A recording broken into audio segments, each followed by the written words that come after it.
Oke, selamat malam Doges. Selamat malam semuanya. Salam bahagia untuk kita semua. Ya, setelah minggu kemarin libur digantikan oleh Dian, bahas luka batin, luka kelamin kemarin. Kita lanjutkan masa kecil yang penuh dengan luka kelamin tuh.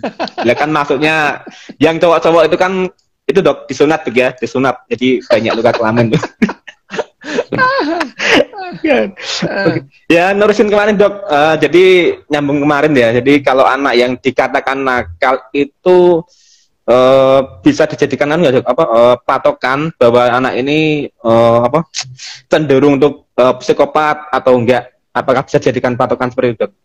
Silakan Dokter menjelaskan. Sekarang ya, ini kalau kita saya gurung ini. Selamat apa namanya? Selamat malam, salam bahagia, salam sehat. Pinang ini jam 11. Ya wes, salam bahagia, salam sejahtera. Oke wes ya, salam-salaman itu biasa, kebiasaan kakean salam. Wes, ini yang namanya anak nakal itu cenderung psikopat atau psikopat cenderung nakal. Nah, itu yang perlu diteliti lebih lanjut. Gak ada sih gitu. Nggak ada data bahwa anak psikopat cenderung nakal gitu. Apakah anak nakal itu cenderung psikopat? Tapi data yang ada, anak-anak yang nakal itu ya, anak-anak yang nakal sih justru mereka itu bisa memberikan empatinya dengan bagus gitu ya. Anak yang nakal itu ya, gitu. Anak-anak yang nakal, anak-anak yang dulu nakal itu empatinya bagus gitu ya. Tapi tidak bisa dipakai sebagai patokan juga. Apakah anak yang psikopat itu cenderung nakal? Juga belum. Jawabannya hanya saja. Kalau misalnya sekarang itu ya, anak-anak yang psikopat itu, orang-orang yang psikopat itu ketahuannya kan dia kalau sudah melakukan pembunuhan serial gitu. Kalau seperti di Jombang dulu itu, yang dari Jombang itu ada gitu ya. Terus ada orang Indonesia yang di Inggris itu ya, yang bunuh orang banyak gitu. Nah, tapi secara gampang adalah kalau kamu itu mudah menyakiti ya individu lain, nyiksa binatang gitu. Itu psikopat sih gitu. Itu tanda-tanda psikopat. Loh, anak-anak nakal itu jarang loh yang nyiksa binatang ya. Ngudok koncone iyo ngono. Iya, gangguin gurunya, iya, gangguin temennya, ya, tapi dia enggak menyiksa gitu. Ini enggak ada ya, Indra itu ya nakal, tapi ya dia enggak pernah nyiksa binatang gitu. Wong dia sama cecek takut itu, Indra sama cecek wedi. Sama cecek wedi itu. Jadi yang namanya psikopat itu ketidakmampuan berempati gitu ya. Ketidakmampuan berempati gitu ya. Jadi orang psikopat itu nek ono wong medit itu hati-hati. Itu ono ya, ada faktor-faktor psikopatnya loh, pelit itu ya. Pelit itu. Apalagi kalau orang pelit terhadap sendiri, pelit terhadap diri sendiri itu pelit. Oh, hati-hati kamu ya. Itu kamu kalau ada tanda-tanda itu jauhi aja orang, itu bahaya. Udah, itu bahaya. Ini bukan loh ya, bukan pasti bahwa orang pelit itu terus psikopat, bukan gitu ya, bukan. Tapi kalau udah pelit itu udah ada orang temannya sakit, udah nggak peduli. Nah, itu salah satu kemampuan berempatinya. Misalkan ada orang nyebrang jalan nggak bisa itu, kamu cuek itu adalah tanda-tanda psikopat. Kamu nyebrang jalan tidak di traffic light ya, nggak ada gambarnya, orang gambar hijau kamu jalan, kamu itu psikopat gitu. Masuk jalur busway, kamu itu psikopat gitu ya. Jadi psikopat dalam hal ini itu gini ya, ada orang yang bakat psikopat banget, itu ada bakat. Jadi kalau kita ngomong dalam distribusi normal 86% itu ada di tengah ini ya. Ini bakatnya pas-pasan gitu ya. Ada yang bakat banget itu ya, 7,5%. Bakat banget, ada yang 7,5% nggak bakat sama sekali gitu ya. Ya gitu.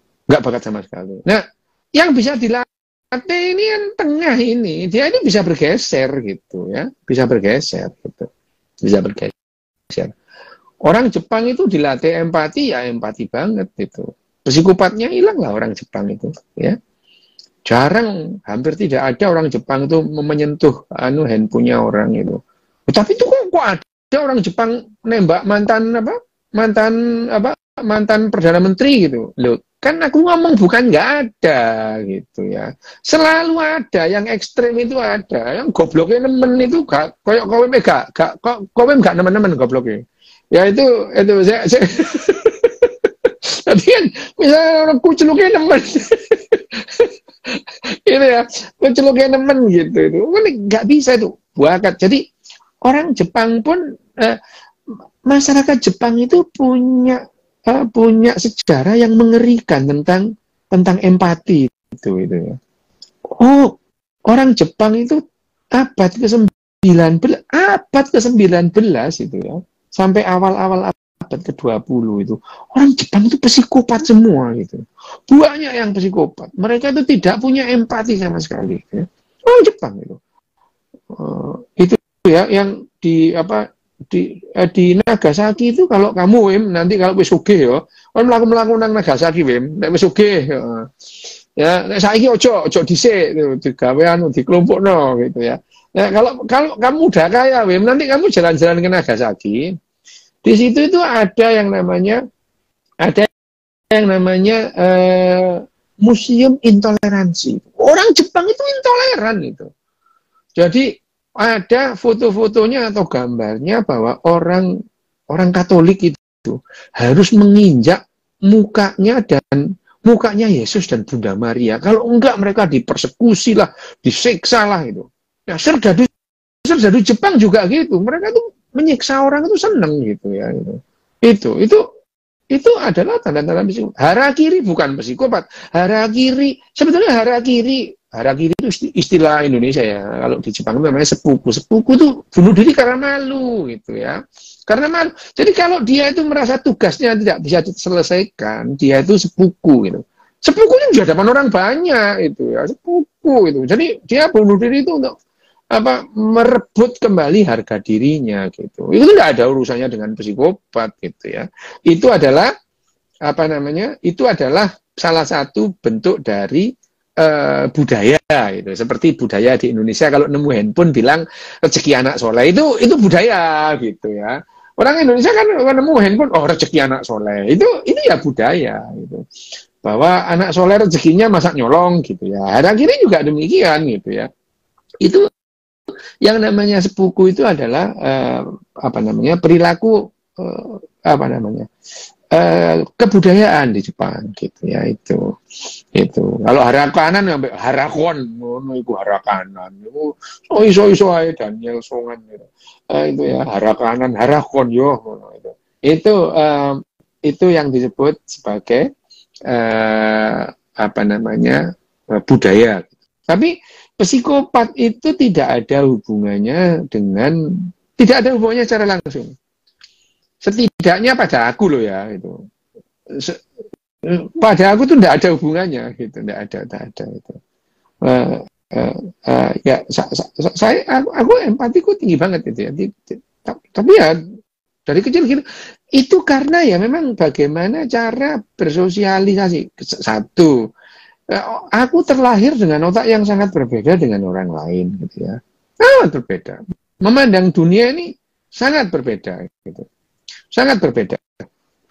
Dari kecil memandang dunia itu ya apa adanya gitu ya. Aku sulit membedakan antara papaku dengan botol. Gitu kesulitan aku gitu ya. Karena ya bagiku dua-duanya sama-sama objek. Yang satu objek bergerak, satu objek nggak bergerak gitu. Yang satunya bisa ngomong, yang satunya nggak bisa ngomong. Meskipun aku lebih seneng ngomong sama botol gitu ya. Ngomong sama botol. Kenapa? Botol itu nggak bingungi, nek papaku bingungi gitu ya. Bingungi gitu ya. Papaku tuh kalau ngomong bingungi gitu. Pikirannya bilang enggak, tapi mulutnya bilang ya gitu ya. Dengan manusia kan gitu ya, tata krama kan gitu. Jadi bagiku dulu orang manusia ngomong itu bingungi. ngomong, oh, selamat pagi, oh nggih, padahal atine ngampleng ae gitu ya. Itu nah itu adalah bagaimana yang namanya empati gitu ya. Empati pun juga bisa memaksa orang itu mengendalikan keinginannya untuk lah ya untung aja lah ya aku ini nggak psikopat gitu ya, nggak inginnya tidak apa namanya tidak ingin menyiksa orang gitu. Loh, aku berantem berkali-kali itu nggak pernah memulai, selalu dimulai gitu ya. Tapi kalau kamu mulai ya udah jangan tanya dosa. Kalau aku sudah lupa gitu tuh gelap mataku itu ya, itu bisa itu bocor kepalamu kan. Loh, aku itu ngeperuin temanku itu karena lo bayangin aja Wim, dia tuh bawa jangkai, gue jongkoi lo Wim itu. Jongkok itu jadi aku sudah mau pulang itu dicegat. Waduh. Oh, dia itu sudah nggak naik kelas 3 kali. Jadi yo di atasku. Wow, badannya gede itu. Badannya gede. Aku nggak takut sama anaknya, tapi dia itu bawa jongkok itu loh. Jangka itu. Linci loh, jarum jangka itu. Waduh. Bawa jangka itu, bawa jongkok itu. Wah, aku mikir ya, ini jangka ini kalau dicuples atau diputar apa enggak bulat ususku ya. Bulat ususku gitu ya. Aku sudah mencoba menghindar gitu. Diuber terus, Wim. Wah, gelap mata. Wah, ya wes lah ya, tak peting. Aku megang sekenanya, tak pegang ternyata bongkahan betonan gitu. Wah, tak tuwok gitu. Sampai dipisah gitu ya. Wah, bolong-bolong gonang rumah sakit. Nah, ya tapi awalnya aku tidak punya awalnya itu pengen menyakiti dia juga nggak ada gitu. Itu nah berkali-kali aku berantem itu hampir tiap hari. Hampir tiap hari berantem. Cuman kalau ditantang itu aku ya pantang bilang enggak, ayo gelut ayo, enggak apa-apa. Ayo gelut ayo, wani lapet di. Iya, wani itu. Wah, aku dipukuli anak SMA, aku kelas 6 aja ngelawan gitu ya. Yo benjut kabeh tapi ya enggak apa-apa ngelawan aja gitu. Nah, itu kalau sudah berantem gitu lah ya udahlah ya jangan tanya dosa gitu. Nah, gitu itu tapi dari kecil aku tidak pernah misalnya lihat orang sedih ya ikut sedih gitu. Cuman ya nggak ngomong gitu ya. Terus tapi ya nggak baper, ikut sedih tapi ya nggak mewek-mewek itu ya ngopo gitu. Jadi ya yang namanya perasaan itu satu hal, gitu ya. Yang namanya perasaan itu satu hal, ekspresi itu hal yang berbeda, gitu. Ya, itu. Ya, perasaan itu adalah satu hal. Ekspresi atau bersikap itu adalah dua hal yang berbeda, gitu ya. Nah, aku kesulitan misalnya mensikapi itu, misalkan. Tapi kalau ngomong misalnya apa adanya gitu, dulu itu ya itu gitu ya itu. Tapi kalau misalnya itu bukan urusanku dan aku tahu, ya tak biarin gitu, nggak ada urusannya sama aku gitu ya, urusan pribadi gitu ya. Jadi marah itu adalah satu hal, ekspresi marah adalah hal yang berbeda gitu ya. Cemburu itu adalah satu hal gitu. Bersikap itu adalah hal yang berbeda gitu. Ya orang biasa lah iri gitu ya, misalnya cemburu misalnya temenmu punya mobil baru, cemburu. Ya oke lah ya, gitu. Tapi ya nggak lantas terus pulang, Pak, aku tuh kok apa? Itu kanak-kanakan banget itu tuh. Loh aku tuh sampai nggak pernah loh. Kalau nggak ditawarin itu terus minta itu nggak pernah gitu. Ya aku dituruti ya Pak, papaku nawari kok. Oh, tuh mobil apa? Lah ditawari ya gitu itu. Jalo. lah ditawari ya jalo gitu, tapi nggak pernah gitu terus nggak ditawari minta itu nggak pernah gitu ya. Nggak ditawari gitu, tawari ya itu mobil apa tukang Fiat Pak, mau Fiat itu ya Fiat ya untung bapakku itu loman gitu ya, Lek papaku medit ya apa? Ini ya, Wim ya.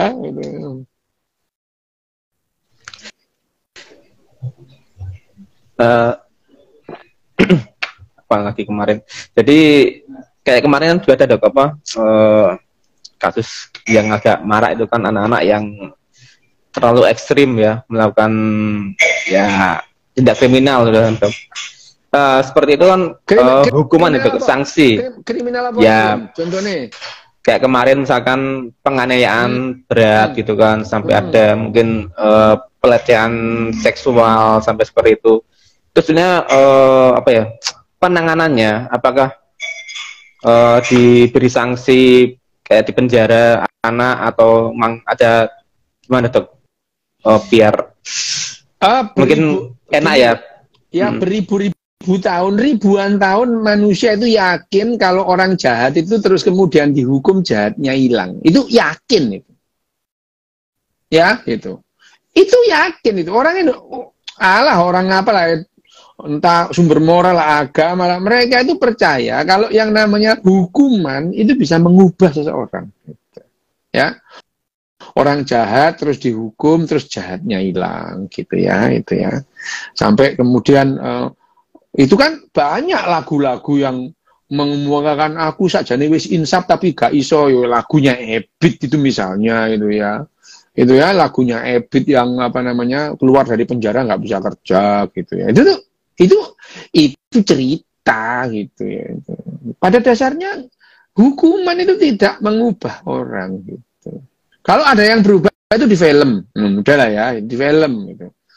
Yang ada itu orang di penjara di dalam makin sakti, makin jahat, makin paham dia bagaimana melakukan kejahatan gitu ya. Nah, anak-anak yang cenderung melakukan di mana-mana sih sejak dulu itu ya ada lah Wim gitu ya. Dari dulu itu, untungnya aku ini nggak hobi membuli gitu ya. Nggak seneng aku membuli orang itu. Bahkan ya dulu itu aku lebih sering membela orang yang dibully gitu ya. Membela orang. Pernah berantem gitu. Berantem itu gara-gara orang dibully itu. Pernah gitu ya. Jadi gelut itu gara-gara koncoku dibully. Bully-bulian itu ya dari dulu ada kok. Dari dulu itu ada loh. Biasa gitu arek anyar dibully gitu ya. Keluarga-keluarga wong-wong borju bully arek-arek melarat. Itu biasa gitu. Udah terjadi biasa di mana-mana gitu ya. Dulu. Hanya saja sekarang karena terus kemudian empati yang makin turun gara-gara IQ makin turun itu makin ekstrim aja bullying itu gitu ya. Ekstrim gitu. Enggak dulu ya enggak ada lah ya bully sampai ngamploki anak diajar di mana nang pinggiran sekolahan diantemi itu enggak ada itu. Dikeroyok gitu. Bayangin aja anak laki-laki dikeroyok 6 orang temennya gitu. Lah ya mana bisa ngelawan gitu. Ya itu adalah bagian bullying seperti orang melakukan apa itu? Perpeloncoan di universitas akademi gitu. Dari dulu ada sih. Yang pesantren aja kayak gitu loh. Loh di pesantren itu bully-bulian kan biasa gitu. Kan kayak gak ruai gitu ya. Bully itu biasa gitu ya. Hanya saja yang menjadi masalah kalau ekstrim menyakiti gitu. Dan orang yang dibully ya biasa-biasa lah, nggak ada lah luka batin, trauma, nggak ada itu. Omong kosong itu ya itu. Nah, hampir semua orang pernah dipelonco lah ya gitu. Ya, tapi kalau IQ-nya turun, empatinya juga turun. Ini masalahku beneran itu. Boleh dijelaskan? Boleh. Semakin yang namanya IQ turun, semakin kesulitan dia berpikir secara rasional. Semakin dia kesulitan berpikir secara rasional, maka yang namanya emosi terlalu sering membajak rasional. Akhirnya, hasilnya dia tidak cerdas secara emosi. Dia tidak cerdas secara sosial. Gitu. Ya, jadi jelas, itu penjelasannya sederhana. IQ itu erat kaitannya dengan berpikir rasional. Berpikir rasional, orang yang kesulitan berpikir rasional akan membiarkan yang terjadi adalah emosinya membajak rasionalitasnya itu. Jadi dia tidak cerdas secara emosi, tidak cerdas secara sosial, ya. Ya udah jelas lah ya, nggak cerdas secara sosial, sosiopat jadinya, psikopat. Kalau sosiopat itu bedanya psikopat sama sosiopat apa? Kalau psikopat itu orangnya IQ-nya tinggi gitu ya. IQ-nya tinggi itu. Cerdas dia tuh. Bekerjanya rapi itu. Bertahun-tahun nggak kelihatan itu ya. Wah, membunuh orang banyak nggak kelihatan itu. Nggak kelihatan itu. Ya tapi dia memang bakatnya memang sudah otaknya itu empati sejak awal itu. Tapi kalau orang yang dibakat yang di tengah-tengah tadi, IQ-nya turun, dia bergeser empatinya gitu. Ya, itu sangat berhubungan bahwa orang yang nggak punya orang yang IQ-nya rendah itu empatinya jadi ikut turun itu karena dia tidak cerdas secara emosi dan tidak cerdas secara sosial. Jadi sosiopat, kalau sosiopat itu goblok gitu ya, nggak bisa menyembunyikan hasil kejahatannya itu, ketahuan terus itu orang sosiopat itu. Jadi psikopat dan sosiopat itu soal kegoblokannya itu bedanya.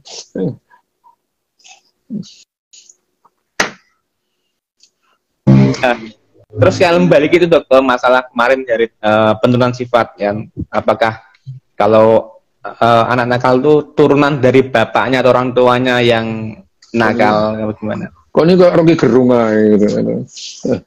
Loh karena Rocky Gerung itu dengan PD-nya mengatakan kecerdasan anak itu diwariskan dari ibunya itu ilmu ya, dari mana itu tidak ada lah itu ya, tidak ada itu yang namanya ya. Tapi ya Rocky itu mungkin gua bergurau aja itu ya itu bergurau aja. Tapi yang namanya kenakalan anak itu, nakal itu kan variabelnya banyak itu ya. Ya tidak dari ibunya, tidak dari bapaknya, itu dari pool gen ya, kolam gen gitu ya. Bahwa kolam gen itu yang mencuat terekspresi itu bisa bisa muncul dari mana? Misalnya bapakmu rambutnya nggak keriting, Wim, gitu ya, itu. Bapakmu rambutnya nggak keriting, ibunya rambutnya nggak keriting. Lo kamu kok keriting gitu? Jangan-jangan anak tetangga enggak, buyutmu keriting, Wim, gitu. Ya, itu buyutmu keriting, gitu.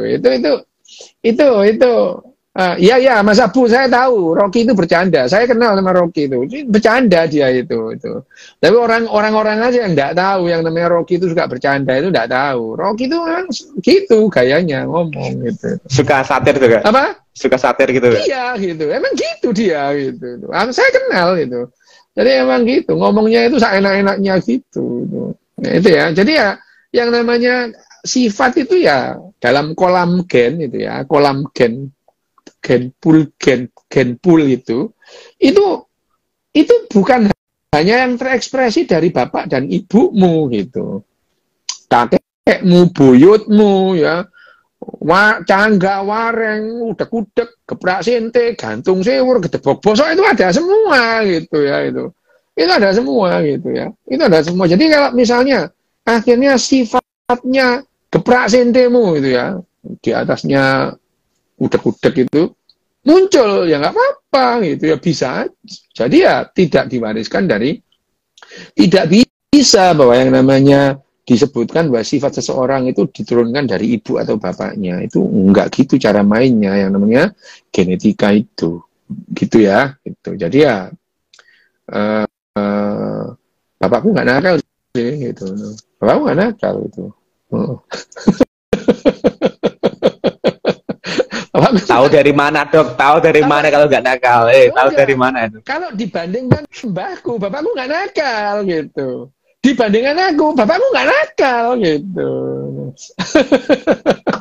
Dibandingkan aku loh ya. Tapi kalau dibandingkan konco-koncone ya mungkin nakal bapakku itu.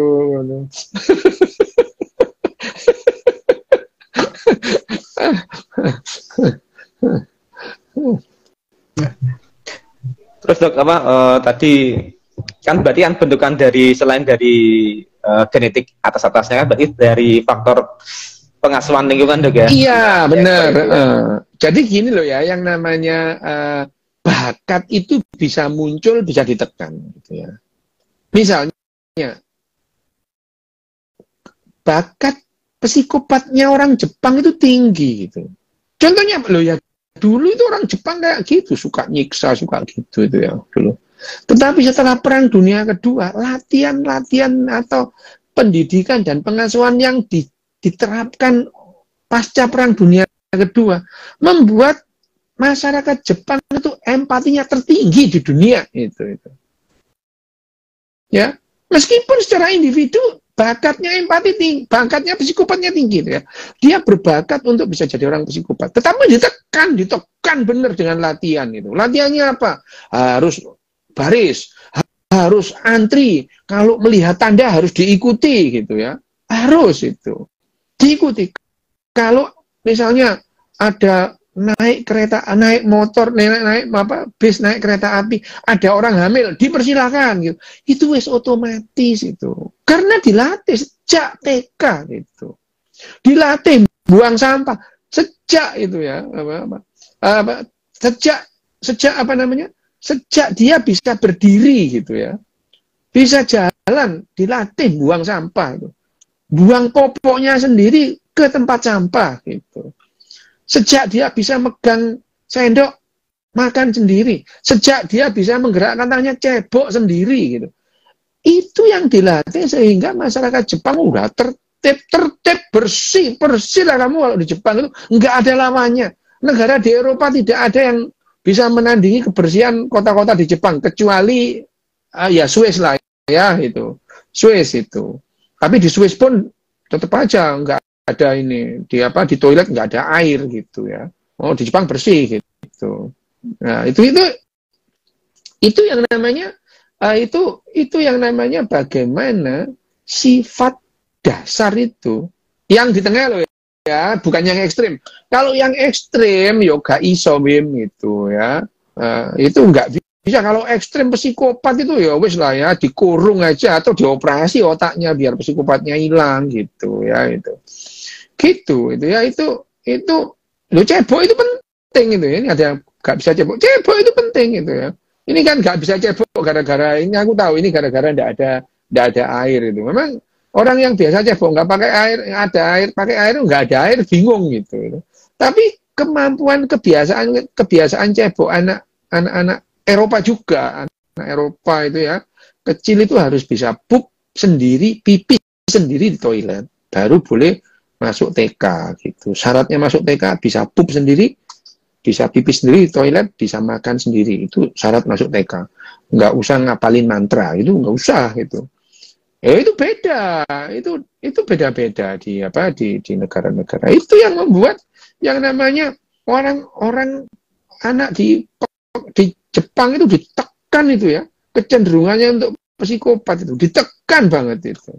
Ditekan supaya mereka tidak, jadi mereka ya kalau ada orang kesulitan dibantu gitu.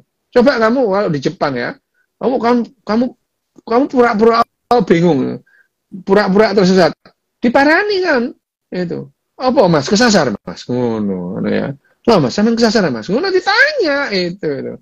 Tapi nek kon nang pasar Blauran nang Wonokromo kon pura-pura kon kesasar itu malah diguyu cek kapok kesasar jarno ngono cek kapok ngono itu bedanya gitu ya. Jadi ya itu yang apa namanya yang membedakan gitu ya.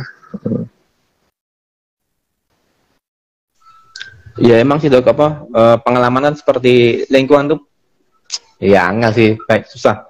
Jadi ada anak yang menurutku istilahnya tuh nakalnya tuh nakal cuman dia mungkin kurang tertib ya. Ya itu langsung itu lingkungan langsung tak koreksi. Kamu jangan bilang kurang tertib aja. Tertib itu penting itu. Yung sing adasi tertib mas lagi seperti ini loh. Dia masuk ke sekolah ya kan, sekelas. Pasti ini masih, menurutku sendiri masih tahap yang masih kecil lah dia. Misalkan saya datang kan ngajar itu kan dia masih bicara sendiri sama temennya itu Nah, menurutku sih masih agak wajar seperti itu, masih karena memang dia di sekolah juga mungkin belum diajari, belum harus seperti itu kan, masih belum bisa sendiri. Tapi respon dari orang-orang sekitarnya tuh ya karena melihat ada saya dan murid masih berbicara itu langsung dimarahi bisa-bisan gitu kan anaknya. Nah itu kan gimana ya, bagi aku sendiri yang sebagai malah nggak enak sama anaknya itu yang dimarahi sampai seperti itu, soalnya kan dia tuh berbuat salah besar banget gitu loh, Dok. Apakah memang ya aku melihat memang seperti itu, masyarakat sekarang tuh kayak semacam anak-anak dijadikan pelampiasan kemarahan atau gimana sih sampai sampai ekstrim seperti itu gitu kan. Yang pertama ya, Wim, anak terus diajar terus ngomong sama temannya, itu kontraproduktif gitu. Itu membuat yang tidak tertib itu, ya. Jadi jangan dianggap ini adalah masalah sepele. Ya. Jadi orang lain ngomong dia tidak mendengarkan, itu adalah salah satu tanda atau salah satu faktor orang tidak bisa kerja sama gitu. Karena kemampuan manusia kerjasama pada bahasanya itu. Makanya doktrin yang dilakukan itu adalah satu, saya akan mengikuti tanda dengan cepat. I will follow direction quickly. Nomor satu. Nomor dua, kalau ada orang lain bicara, saya tidak. Ya, itu penting itu. Karena yang namanya orang menyampaikan kata, kalimat itu adalah cara mereka kita bekerja sama gitu. Manusia itu bisa bekerja sama dalam jumlah besar gara-gara cangkem gitu ya itu. Ya, gara-gara cangkem gitu. Jadi anak kecil terus kemudian ada gurunya ngajar, dia ngomong sendiri, anak ini belum waktunya sekolah gitu. Didik di rumah gitu. Ya, jadi salah satunya itu, makanya gurunya itu di awal satu, yang pernah video yang aku share itu mereka ada 6 doktrin satu gitu ya. Satu, I will follow direction quickly gitu. Ya, saya akan mengikuti tanda dengan cepat. Dan itu kenapa orang-orang Swiss, orang-orang Belanda itu mereka taat rambu lalu lintas gitu. Karena dilatih gitu. Kecil gitu. Dua, kalau ada orang lain bicara, saya tidak gitu ya itu. Diam gitu. Dengerin gitu. Nah, kalau nggak setuju setelah itu dia ngomong. Nah, ganti ngomong orang lain yang dengerin gitu. Sehingga ada kerjasama gitu. Tiga, saya akan menghormati guru saya akan menghormati teman saya, dan saya akan menghormati diri saya sendiri. Loh, gitu itu. Itu hal-hal yang didoktrinkan pada anak-anak itu. Jadi jangan anggap ngomong sendiri pada saat guru ngajar itu masalah sepele gitu. Tapi guru marah pada anak yang ngomong begini, ya sama gebleknya gitu. Ya. Sama gebleknya gitu. Bahwa orang lain ngomong membosankan, lah kamu kira kamu nggak bosan nih kalau ngomong gitu. Gayamu orang lain ngomong membosankan, kamu kayak yes so yes gitu ya. Well, jangan-jangan orang lain ngomong iyalah, kamu kira kamu kalau ngomong nggak bosan nih gitu. Nah, gitu ya itu. Itu adalah bahwa orang lain ngomong membosankan, kalau kita dilatih ada orang lain ngomong kita diem, ya kita diem gitu ya. Enggak ada urusannya sama saya gitu. Ya gitu. Nah, gurunya ngomong bosan nih. Terus kamu ngomong, ya itu makanya ya pokoknya ya diem gitu. Orang lain ngomong diem. Saya akan menghormati, menghargai guru saya akan menghormati teman sekelas saya, dan saya akan menghormati diri saya sendiri. Diri saya sendiri nomor terakhir gitu. Ya. Itu adalah doktrin-doktrin yang diajarkan.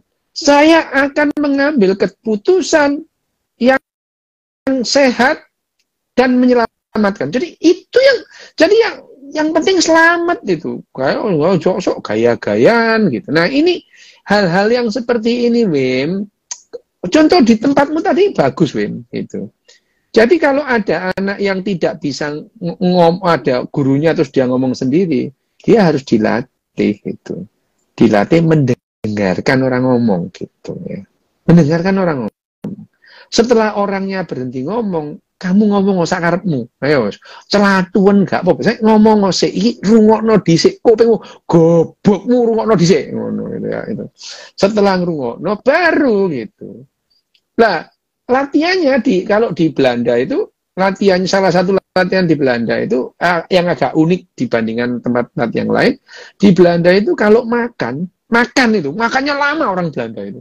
Ngomong ya, tapi ya nggak saling potong memotong. Jadi ada yang di dalam acara makan itu ada yang memulai mengajak bicara. Habis itu ya gantian, ayo kamu ngomong apa. Tapi kalau ada orang lain ngomong, dengerin gitu. Itu latihan. Jadi kalau ada orang dengerin dulu, gitu. Itu waktu kecil gitu. Lah, kalau dari kecil tidak pernah diajari seperti itu, ya podo ambek yang kamu nggak pernah diajari ngikuti arah itu. Jadi akhirnya tidak bisa taat rambu lalu lintas. Mbok kamu kasih opo lah, hukuman lah, denda lah, tilang. Itu nggak mengubah apapun itu. Itu. Iya dok, kan memang pengennya tak rubah pelan-pelan gitu kan. Berhubung langsung dimarahi itu kan jadi langsung berubah, sikap mental berubah, jadi agak gimana gitu. Jadi semakin pendiam, terus ya jadi nggak dekat lagi gitu dok. Nggak ada hubungannya sih, gitu. Memang itu nggak ada orang dimarahi terus berubah, itu nggak ada, Mem. Kamu jangan ngambil kesimpulan seenakmu dewe gitu ya. Emang sifatnya anaknya gitu ya. Nggak ada lah anak kecil terus kemudian pendiam gara-gara dimarahi. Ya enggak, emang aslinya pendiam aja gitu. Sama lah itu, misalkan ada ada itu dokter yang bilang itu seperti orang habis perang itu. Itu banyak, ada tentara itu habis perang kalau dengar ada pintu tertutup langsung dia tiarap. Iku nang film kapan ada orang begituan beneran gitu itu. Itu yang gitu-gitu kan di film gitu. Terus sama anak diculik terus harus dia pendiam. Iku nang cerita gitu itu. Nggak ada lah, kecuali ya dia itu terus tiap hari diparahin gitu. Lah karena nggak dilatih gitu. Kalau sekali ya enggak lah itu. Kamu jangan drama gitu ya, tak kon delok drama Korea lu kon. Miso-miso dong drama Korea.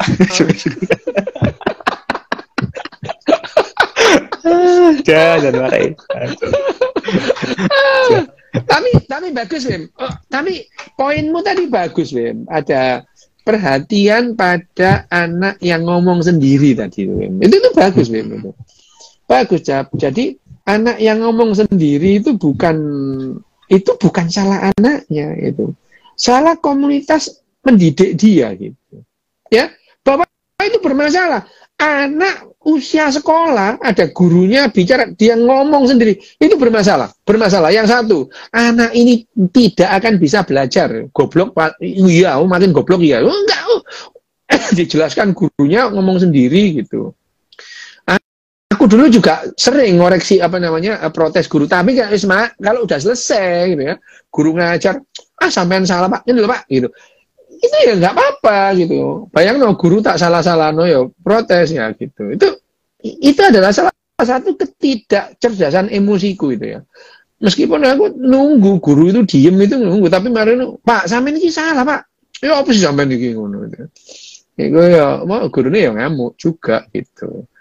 Nah, itu ya Mem. Jadi ada poin yang bagus Mem tadi itu.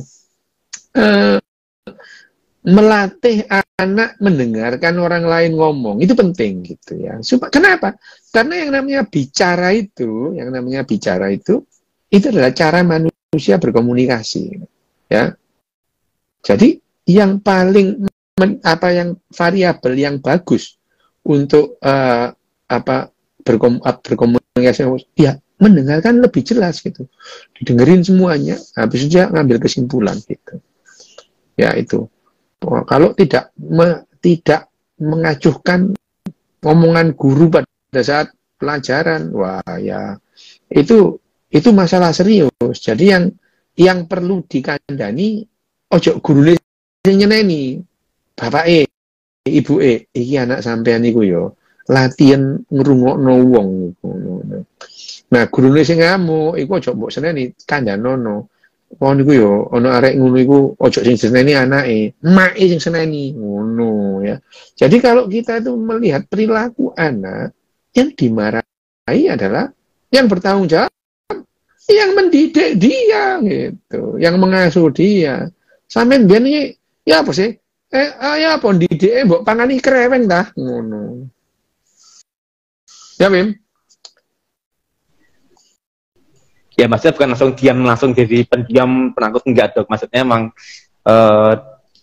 aku kan tahu orang berbicara itu kan karena apa, ada teman yang ngajak dia jadi kayak apa ya, ada temannya terus dia berani bersuara gitu kan. Seperti itu. Makasihnya emang dia ya agak pendiam. Dia menjadi berbicara karena ada teman yang ngajak. Jadi dia berani rame, berani gitu kan. Biasa anak-anak kan memang seperti itu dok. Anak-anak memang seperti itu wajar. Dan memang dok, aku memang kalau melihat anak-anak kan ya di lingkungan sendiri, di lingkungan rumah itu kan ada biasalah ada pohon buah itu ketika berbuah sering hilang dok. Ya kalau orang tua aku itu biasa kan, kalau orang tua aku ngamuknya ke anaknya. Maksudnya kalau siapa sih anak nakal yang sering nyuri buah gitu kan. Nah aku sih enggak, tak batin ini pasti orang tuanya kurang ajar. Orang so didik anak badan gue. Ya memang. Makanya sebenarnya pengen yang pengen tak pisui wong tua deh dok, kurang ajar gitu. Benar ya. Kesannya mau gawe, mangkat kerja, anaknya ditinggal, seperti itu kan. Nyodot cari ical nyodot ya encen ngono. Iya. Tapi lek mbahku mbiyen wene lho, tak gak ono sing wani nyolong. Enggak ono, sak kecamatan tuh enggak ono sing wani mlebu omahe mbahku iku. Rawani lah dok, rawani. Tapi ya Wim, lho dhek iku Wim, pohon manggane iku akeh lho, tak jupuk siji lho ku ero dhek iku. Mencene asli iku, medhit iku mbahku iku. Asline. Karena nggak ada yang berani dok maling di keluarganya dok Des langsung. Lho iya, itu kan keluarga mamaku itu ya, mbahku itu diisukan sakti gitu, jari ini gitu. Itu ya cerita-cerita zaman segitu itu lah penuh bullshit, tapi ya udah berani ada orang yang pagi-pagi itu nangis minta ampun ya. Lu kenapa itu tadi malam mau kesini tuh kayak melebu segoro gitu, alah gombal pret. Wah iku drama mbahku iku bayari wong balik aku. Lu iya lah isu nangis itu, wah minta maaf lu apa gitu. Tadi malam itu dia mau masuk mau ngambil sesuatu itu masuk pekarangan itu seperti masuk lautan. Aku batin lagi paling dibayar mbahku iki jak wedi kabeh. Emang bener dok, maksudnya emang cerita-cerita soal kakek nenek moyang itu emang seperti itu dok. Dilebih-lebihkan gitu. Aku males. Alah wis paling iku dianu ae combe dibayari mbajak wedi kabeh. Jangan. No. Itu ada yang tanya dok. Apa? Nih. Aduh, soal IQ dan EQ.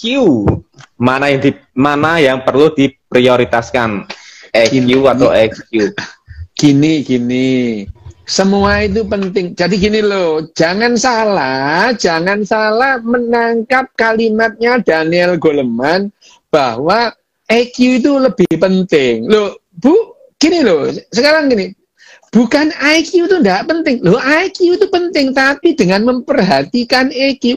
Karena selama ratusan tahun, orang itu mengabaikan yang namanya kecerdasan emosi itu. Gitu. Nah, ternyata kehidupan kita itu lebih banyak dikendalikan emosi ketimbang rasionalitas. Artinya emosi lebih kita perhatikan, bukan terus emosi diumbar. Yang namanya kecerdasan emosi justru pada saat jangan sampai emosi kita terlalu sering membajak rasionalitas itu ya.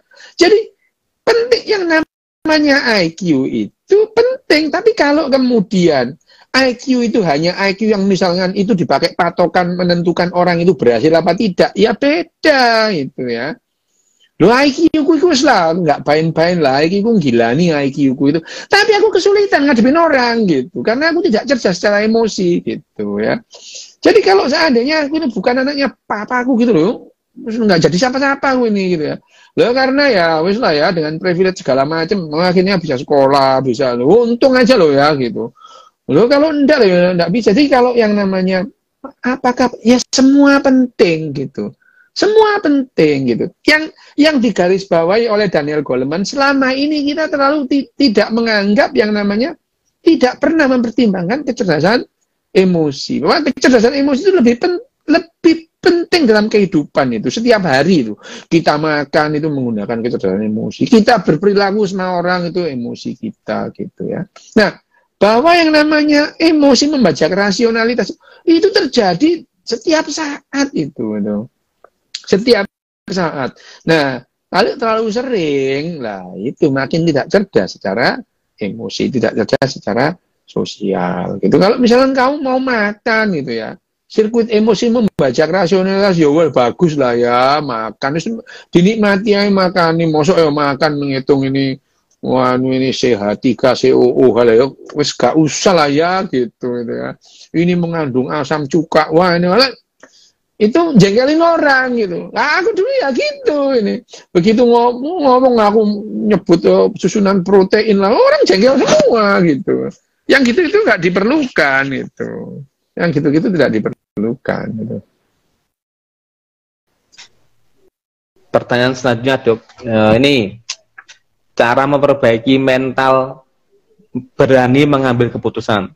Soalnya ketika waktu kecil sering disalahin orang tua. Alah, kamu cari alasan aja, emang kamu nggak bisa ngambil keputusan. Ini loh ya, sukanya itu nyalain orang itu loh ya, gitu. Orang memang kamu yang nggak bisa ngambil keputusan, orang lain yang disalahin itu. Buruk muka cermin dibelah, ya gitu. Yang namanya latihan itu ya latihan beneran gitu ya, latihan mengambil keputusan. Ya tadi keputusanmu itu, keputusan kita itu keputusan emosional semua. Setiap saat itu keputusan emosi itu lebih cenderung lebih mencuat. Hanya saja pada saat bagaimana supaya keputusan-keputusan kita itu lebih cerdas, itu karena kita bisa memutuskan lebih mempertimbangkan rasionalitas itu. Itu penting rasionalitas itu gitu.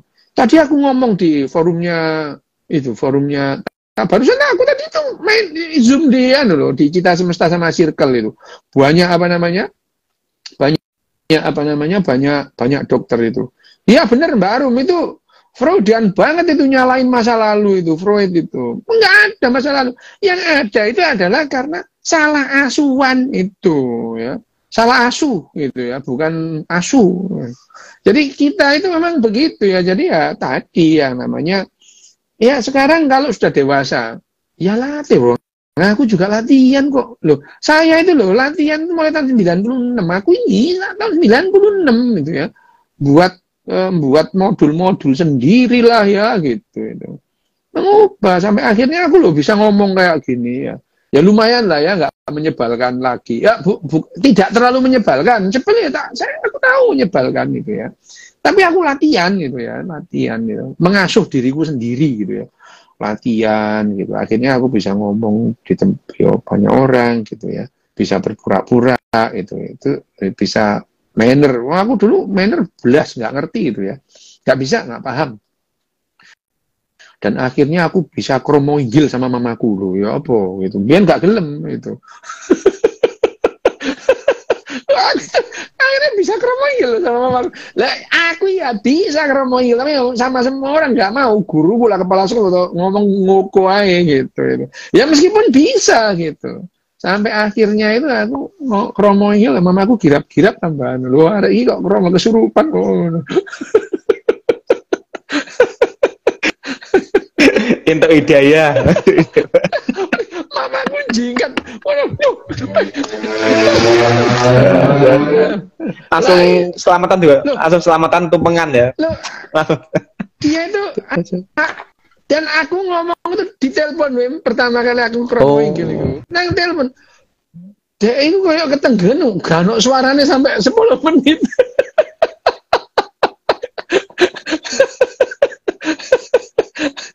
Ya bukan insaf. Aku akhirnya tidak punya handicap. Dulu nggak mau aku gitu ya, nggak mau itu. Begitu ngomong kamu ibuku langsung kesehir, mamaku freeze. Langsung terbengong ya, bengong ini mimpi apa ora? Pikir mamaku wah, sebagai gini mimpi apa ora? Kesurupan jin, kesurupan apa? Jin dalang ngono. Nanti ngomong kromo inggil. Jajan. Tapi ya itu bagiku ya waktu itu aku merasa lega gitu. Akhirnya aku bisa kromo inggil sama orang. Jadi kalau sama orang yang tua kromo inggil meskipun ya supir taksi, kromo inggili gitu itu ya nggak apa-apa gitu itu. Ya hidup nyaur utang. Lah dulu aku kan nggak mau, apa tak jak ngoko ya guruku kepala sekolah tak ngokoi kabeh gitu. Nah, sekarang itu setelah itu ya sudah lah ya itu. Yang pertama kali aku kromo inggil justru bukan sama mamaku, sama orang lain, sama orang itu tak kromo inggil itu. Habis itu aku ya telepon posisiku itu di keramaian gitu ya. Aku ditelepon mamaku, tak angkat, terus aku ngomong kromo inggil, langsung freeze mamaku. Tercengang. Jadi kayak pelaku hipnotis dok. Pelaku hipnotis lewat telepon. 10 menit dia itu gak ngomong apa-apa. Biasanya mamaku ya telepon menguasai medan gitu, itu langsung freeze ya.